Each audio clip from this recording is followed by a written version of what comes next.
ఇప్పటికైనా మమ్మల్ని గోరేగావ్కి తీసుకెళ్ళండి. మీలో ఎడ్ల బండి నడపడం ఎవరికొచ్చో? నేను నడపగలను. అయితే నువ్వే నడపాలి. నేను మీతో కలిసి కూర్చోలేను. ఏదో నాకు మీ అందరి మీద దయ కలిగింది.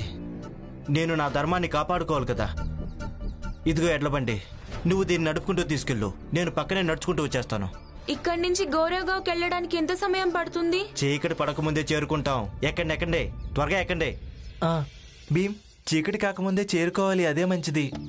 ఎందుకంటే ఇక్కడ వాళ్ళు, అలాగే ఈ ప్రాంతం కొంచెం తేడాగా ఉంది. అవునా ఆనందన్నయ్య, త్వరగా సామాన్ పెట్టుకుందాం. ఇవ్వు, పదండి.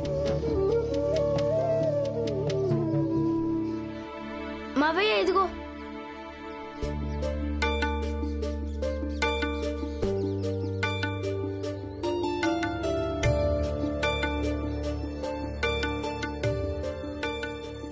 పద పద పద పద.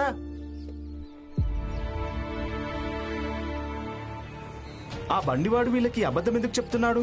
చీకటి కాకముందే గోరేగావ్ చేరుకుంటామని. వాడొక స్వార్థపరుడు. ఇక వాళ్ళ నలుగురు పిల్లలు, పైగా చిన్న జాతి వాళ్ళు, దారిలోనే దోచుకుంటూ ఉంటాడు. అక్క, ఈ పాటికే మైసూర్ స్టేషన్ నుంచి భీమ్ ఇంకా ఆనందన్నయ్య గోరేగావ్ వెళ్ళడానికి ఎడ్ల బండిలో కూర్చునే ఉంటారు కదా? అవును, కూర్చునే ఉంటారు. తొందరగా వాళ్ళు అక్కడ ఏర్పాట్లు చూసుకుని వచ్చేస్తే తర్వాత మనందరం కూడా వెళ్ళిపోవచ్చు. అంతేకాదు, నాకు ఎడ్ల బండిలో కూర్చొని వెళ్ళడం చాలా మంచిగా అనిపిస్తుంది. తులసి, మనం ఒక పని చేద్దాం. నిన్ను ఎలాంటి ఊరికిచ్చి పెళ్లి చేస్తానంటే అక్కడ రైలు బండి ఉండొద్దు, కేవలం ఎడ్ల బండే ఉండాలి. నువ్వు అత్తారింటి నుంచి పుట్టింటికి, పుట్టింటి నుంచి అత్తారింటికి ఎడ్ల బండిలోనే కూర్చుని ప్రశాంతంగా వస్తావు. అవును, అత్తయ్య చెప్పింది నిజమే. నాకంటే ముందు నీకే పెళ్ళవుతుంది కదా మంజులక్క.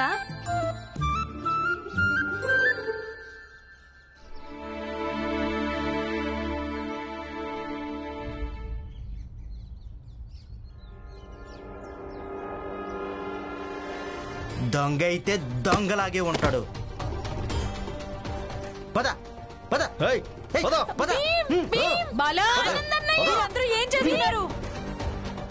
ఏయ్ భీమ్రావ్, నువ్వు మళ్ళీ ఇక్కడికేం చేయడానికి వచ్చావు? వెళ్ళిపో, లేదంటే ఈసారి పోలీసులు వచ్చినా ఎవరిని పట్టించుకోం. భీమ్ ఇంకా తన కుటుంబాన్ని అనరాని మాటలు ఎన్నో అన్నావు. వాళ్ళు కేవలం మంచే చేశారు మాకు. ఇప్పుడు వాళ్ళంతా వెళ్తున్నారు. వీళ్ళను ఆపడానికి ప్రయత్నం చేస్తాను. మేము విన్నది నిజమేనా? భీమ్ ఇంకా ఆనంద్ చోటు చూడడానికి వెళ్ళారట. అక్కడంతా సవ్యంగా ఉంటే మీరంతా గ్రామాన్ని వదిలేసి వెళ్ళిపోతారట. అవును, మీరన్నది నిజమే. మీరంతా గ్రామాన్ని వదిలేసి వెళ్ళకూడదని కోరుకుంటున్నాం. మా జాతి పెద్ద జాతి వాళ్ళ పంచాయతీ పెట్టి నిర్ణయం తీసుకుంటాం. ఇక నుంచి మిమ్మల్ని ఇక్కడ ఎవరూ ఇబ్బంది పెట్టకూడదని. చూడండి, మేమింతవరకు నిర్ణయం తీసుకోలేదు. భీమ్ ఇంకా ఆనంద్ ఏర్పాట్లు చూడ్డానికే వెళ్లారు. అక్కడంతా బానే ఉంటే అప్పుడు ఆలోచిస్తాం. అలాగే అలాగే. పదండి.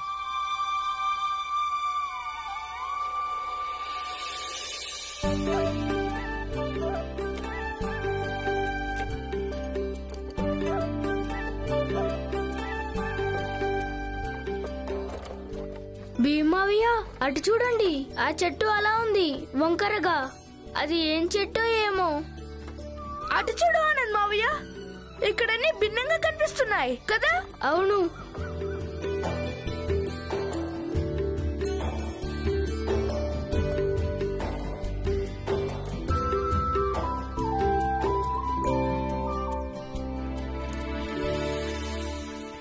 ఏయ్ ఆ పాపో. మనం వచ్చేసామా? లేదు.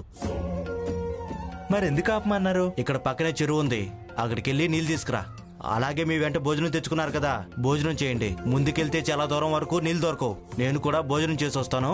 ఇక్కడ నుంచి బయలుదేరామంటే నేరుగా గోరేగావ్లోనే ఆగుతాం. మేము అక్కడికి చేరుకున్న తర్వాతే తింటాం. అప్పుడే మీరు తినండి. నేను మీరు చెప్పినట్టు చేయను. నేను భోజనం తినడానికి వెళ్తున్నాను. మీరు తినాలనుకుని తినండి, లేదంటే లేదు. అది మీ ఇష్టం. అరే అది కాదు భీమ్, మనం పెద్ద జాతి వాళ్ళం అయ్యుంటే ఇతను మనల్ని ఇలా దారిలో వదిలేసి భోజనానికి వెళ్ళుండేవాడు కాదు.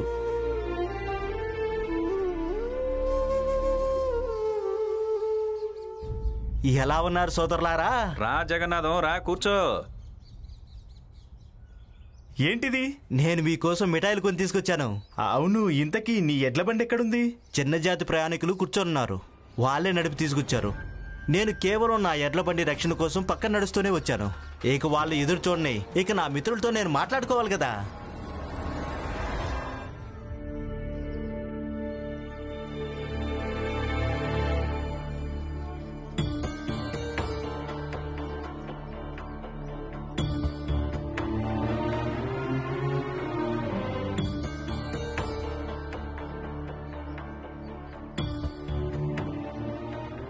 భీమ్, మనం ఒక పని చేద్దాం. ఆయన వచ్చేంత వరకు ఆ లోపు మనం కూడా భోంచేద్దాం. అలాగే ఆనందన్నయ్య, మీరిద్దరూ భోజనం డబ్బా విప్పండి. ఆ లోపు నేను ఇంకా ఆనందన్నయ్య మంచినీళ్లు ఏర్పాటు చేస్తాం.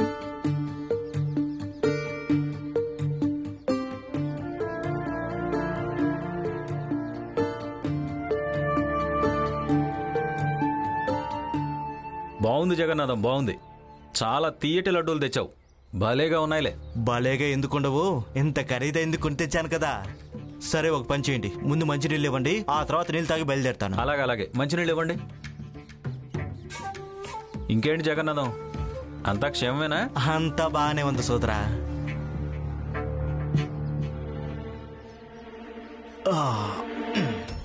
సరే సోదరులారా, నేను వస్తాను. వస్తూ ఉండు.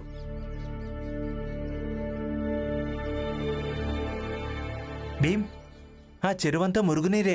మనం అందులో నీళ్ళెలా తాగుతాం? అవును ఆనందన్నయ్య, మనకు ఎడ్ల బండి బాబాయ్ కావాలనే మనకు మురుగునీటి జాడ చెప్పి ఉంటాడు. పదండి పదండి, త్వరగా పదండి. మీరు కావాలనే మాకు మురుగునీటి జాడ చెప్పారు కదా, అక్కడంతా మురుగునీరే. అవి తాగడానికి పనికొస్తాయా? అవును, అందులోకి పశువుల మలమూత్రాలు వెళ్తాయంతే. మేము చెత్త గిత్త పడేస్తూ ఉంటామంతే. మీకోసం కేవలం అవే నీళ్లున్నాయి. అయినా కూడా ఆ మరుగు మధ్యలోనే మీ జీవితం మొత్తం గడిచిపోయింది. ఇక ఆ మరుగు వల్ల మీకేం అవసరం వస్తుంది? ఆ దుర్గంధం మీకు అలవాటైపోయి ఉంటుంది కదా. చెప్పండి, ఇక మీకు ఆ నీటి వల్ల ఇబ్బంది ఏముంది? ఆ నీటిని మేము తాగం. తాకండి. పదండి పదండి పదండి పదండి.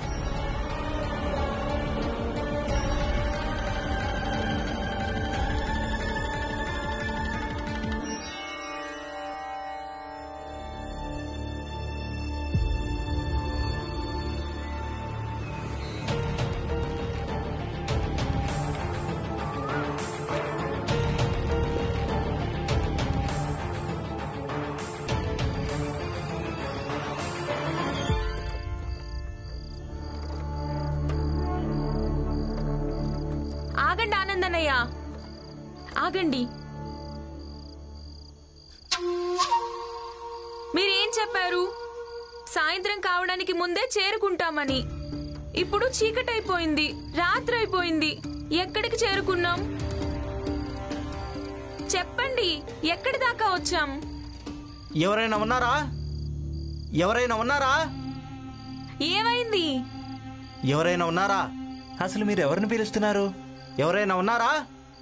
అరే, ఇంకా ఎంత దూరం వెళ్ళాలో చెప్పండి. వెనక్కి జరుగు. కనిపించడం లేదా?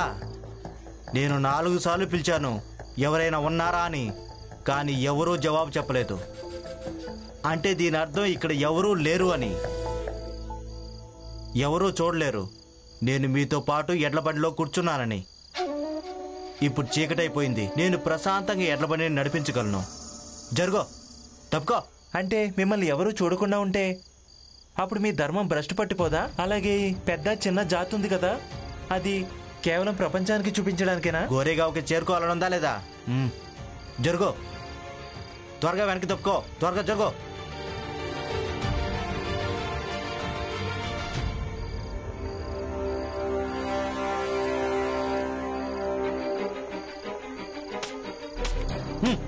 పద పద.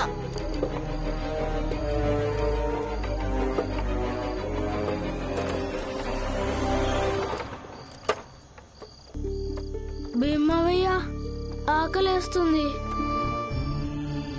అవును ఆనంద్ మావయ్య, ఇంకెంత దూరం వెళ్ళాలి?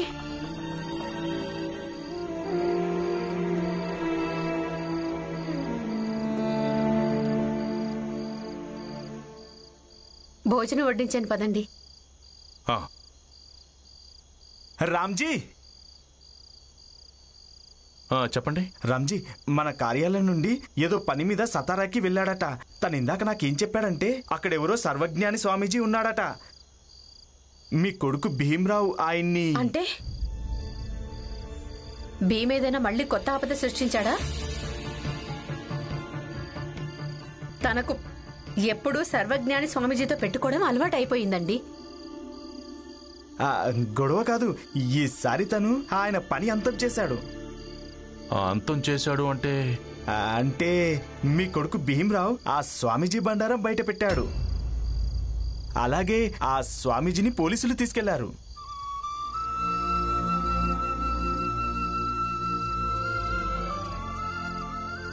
నిజంగా అద్భుతం జరిగింది. ఇప్పుడు భీమిని చూడాలన్న కోరిక ఇంకా పెరిగిపోయింది. తను వీలైనంత త్వరగా ఇక్కడికి వస్తున్నట్టు సమాచారం పంపిస్తే దాంతో నేను తనను తొందరగా చూస్తాను. అలాగే ఈ పని చేసినందుకు తనకి అభినందనలు తెలియజేస్తాను. ధన్యవాదాలు.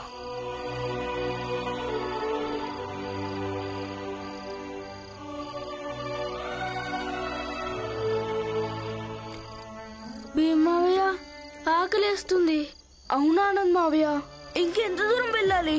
బాగా ఆకలేస్తుంది. ఆనందన్నయ్య చెప్పడమే లేదు.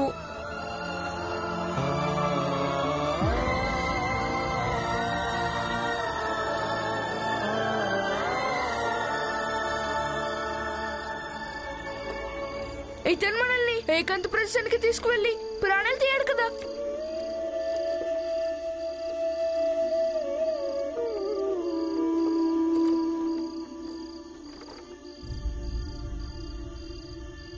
మనం గోరేగావ్కి చేరుకున్నామా? లేదు, ఇది ఒక కలెక్టర్ శిబిరం. ఇక్కడ రాత్రంతా విశ్రాంతి తీసుకుందాం. గోరేగావ్కి వెళ్ళడానికి పొద్దున్నే బయలుదేరుతాం. జరుగు, పక్కకు జరుగు. మీరు పరిహాసం చేస్తున్నారా? ఎప్పటి నుంచో ఇంకొంచెం దూరం అంటున్నారు గోరేగాం వస్తుందని. ఇక ఇప్పుడు అంటున్నారు ఈ కలెక్టర్ శిబిరంలో రాత్రంతా విశ్రాంతి తీసుకోవాలని చెప్తున్నారు. మీరు మాకు అబద్ధం ఎందుకు చెప్తున్నారు? రెట్టింపు డబ్బులు వస్తున్నాయి కదా, అబద్ధం చెప్పాను. నిజం చెప్పుంటే నా షరతులకు మీరు నాతో రావడానికి అంగీకరించేవాళ్ళు కాదు. అప్పుడు నా సంపదలో 5 నాణ్యాలు పోతాయి కదా. రాత్రంతా విశ్రాంతి తీసుకొని పొద్దున్నే బయలుదేరతాం. కానీ వినండి. ఆగండి. మావయ్య, దాహం వేస్తుంది. అవును మావయ్య, బాగా ఆకలిస్తుంది. నేను మంచినీళ్ళు తీసుకొస్తాను. త్వరగా తిందాం, సరేనా?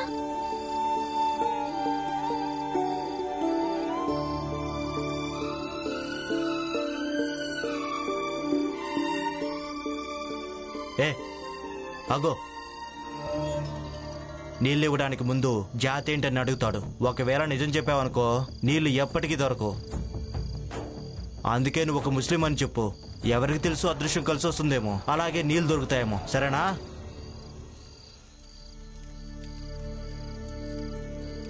పేరు చెప్పు. నా పేరు ప్రతాప్. మరి జాతి? జాతి అంటే నేను ఒక వ్యాపారస్తుడిని.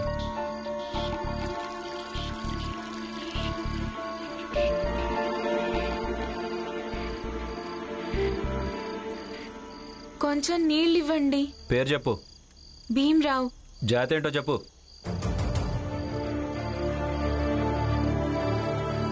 ఏం చేయాలి? అబద్ధం చెప్పాలా లేక నిజం చెప్పాలా? నిజం చెప్పడం వల్ల మంచినీళ్లు దొరకవు. అక్కడ వాళ్లకు చాలా సేపటి నుంచి ఆకలి దప్పులు రెండూ వేస్తున్నాయి. ఇక మంచినీళ్లు లేకుండా వాళ్ళు భోజనం కూడా చేయలేరు. చెప్పు. నేను ముస్లింని. ఏంటి? నువ్వు ముస్లింవా? ఏం మొహం పెట్టుకుని ఇక్కడికి మంచినీళ్ళ కోసం వచ్చావు? వెళ్ళు, ఇంకెక్కడైనా మంచినీళ్ళు తీసుకోపో.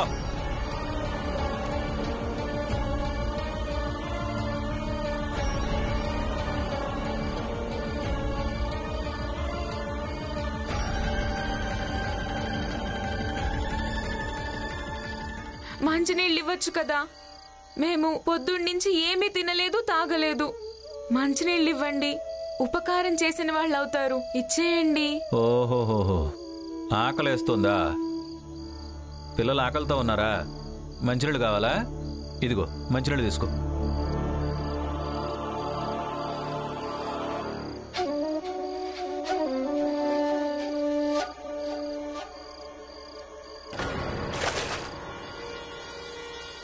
భీమ్ మావయ్య మావయ్య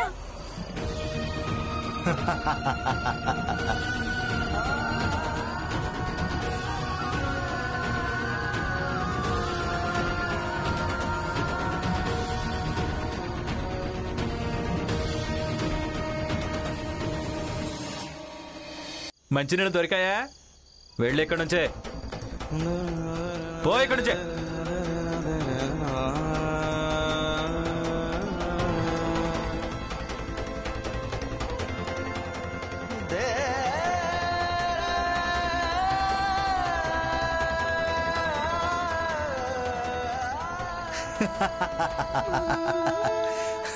ఎంత ఎగతాళి చేయాలో, ఎంత హేళన చేయాలో చేశారు కదా మీరు.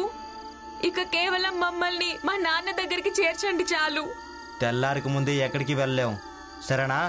వెళ్ళు. భీమ్, ఏమైందండి? మన భీమ్ ఆపదలో ఉన్నాడనిపిస్తోంది. కలగన్నారు. పడుకోండి, తనకేమీ కాదు.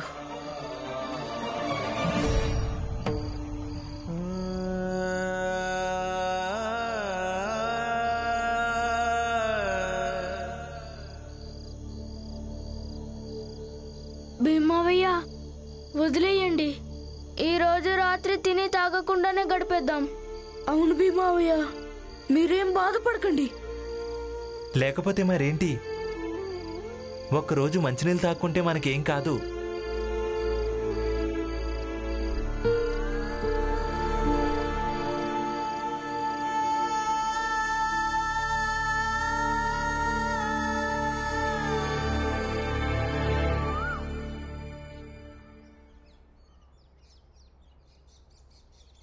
రామ్జీ నమస్కారం.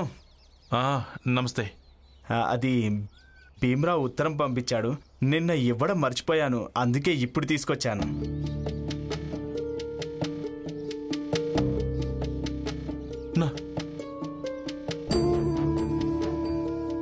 నా కొడుకు నిన్ననే స్టేషన్కి వచ్చాడు. ఇక మీరు నాకు ఈరోజు ఉత్తరం ఇస్తున్నారా? మర్చిపోయారా?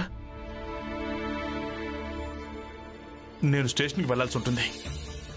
జీజాబాయ్, జీజాబాయ్, నేను స్టేషన్కి వెళ్తున్నాను భీమ్ను వెతకడానికి.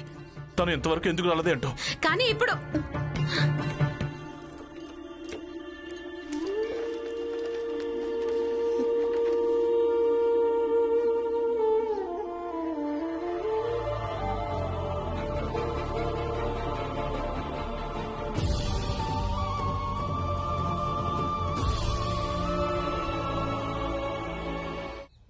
ఆనంద్, దిగ్ నాన్న.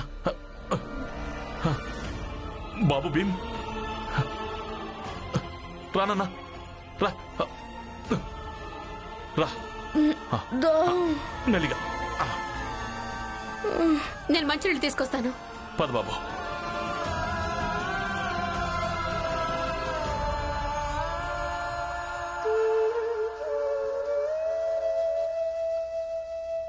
ఇదిగోండి. ఇవ్వు. ఇదిగో తాగు.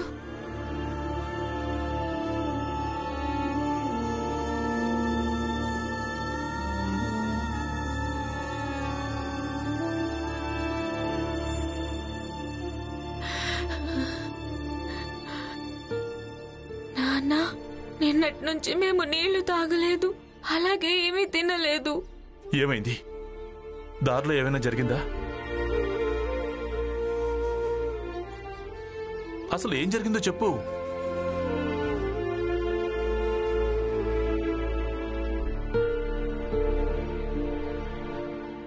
నాన్న, ఇక్కడి వాళ్ళు చాలా చెడ్డవాళ్ళు, చాలా చెడ్డవాళ్ళు. దారి పొడవునా ఎవరు మంచినీళ్ళు కూడా ఇవ్వలేదు. దారిలో మేమంతా చనిపోయినా అయినా ఎవ్వరు పట్టించుకునే వాళ్ళు కాదు. నాన్న, ఇక్కడి వాళ్ళు చాలా చెడ్డవాళ్ళు. ఇలాంటి వాళ్ళ వద్ద నాకు ఉండాలని లేదు.